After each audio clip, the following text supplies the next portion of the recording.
வணக்கம் மக்களே, காலை வணக்கம். காலையில் எல்லோரும் நலமுடனும் வளமுடனும் இருக்கிறீர்களா?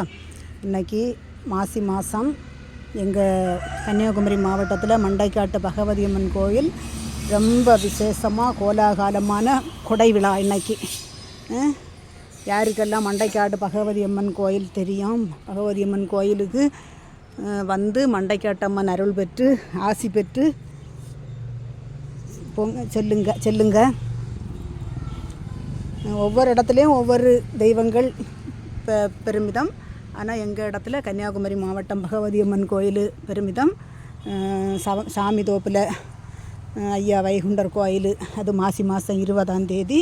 அப்படி ஒவ்வொரு இந்த மாசி மாதத்துல சிவராத்திரி, அது அப்படி ஒவ்வொரு ஃபங்க்ஷனாக வந்துகிட்டே இருக்கும். பார்த்துடுங்க திருவிழாக்கள்.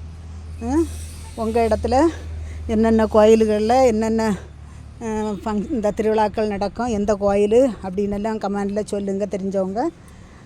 பாருங்கள், மல்லிகையில் நிறைய பூக்கள், இருவாச்சி, மல்லிகை, முல்லை, பற்றியெல்லாம் இவ்வளோ அழகாக சூப்பராக நிற்கி பற்றியெல்லாம் விரிஞ்சி.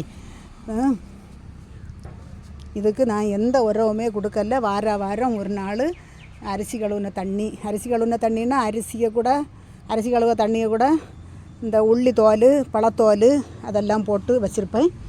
இதெல்லாம் தான் இந்த செடிகளுக்கு கொடுக்குறது. பின்ன டெய்லி தண்ணி கொடுப்பேன். டெய்லி காலையில் தண்ணி வந்து ஊற்றுது. பின்ன சாணாங்கி உரம் வச்சு கொடுக்குது. பார்த்துடுங்க, இந்த வீட்டு மாடியிலேயும் சரி வீட்டு தோட்டத்துலேயும் சரி நிறைய செடி பூக்கள் பூத்தா வீட்டுக்கு நல்லது நடக்கும்னு சொல்லி அது எப்படின்னு கமெண்டில் சொல்லுங்கள். இன்றைக்கி என்னென்ன பூக்கள்னு சங்கு புஷ்பத்தில் வெள்ளையில் ஒன்று, டெய்ஸி, பட்டர் கப்பு, பாருங்கள் என்னென்ன பூக்களெல்லாம் பூத்துருக்குன்னு வீடியோ எடுத்துருக்கேன். பாருங்கள், இங்கே சுகருக்குள்ள பூ, இங்கே ஒரு கலர் பூ, இதெல்லாம் சுகருக்குள்ள பூ. பாருங்கள், இங்கே மயில் மாணிக்கம், நிறைய பூக்கள்.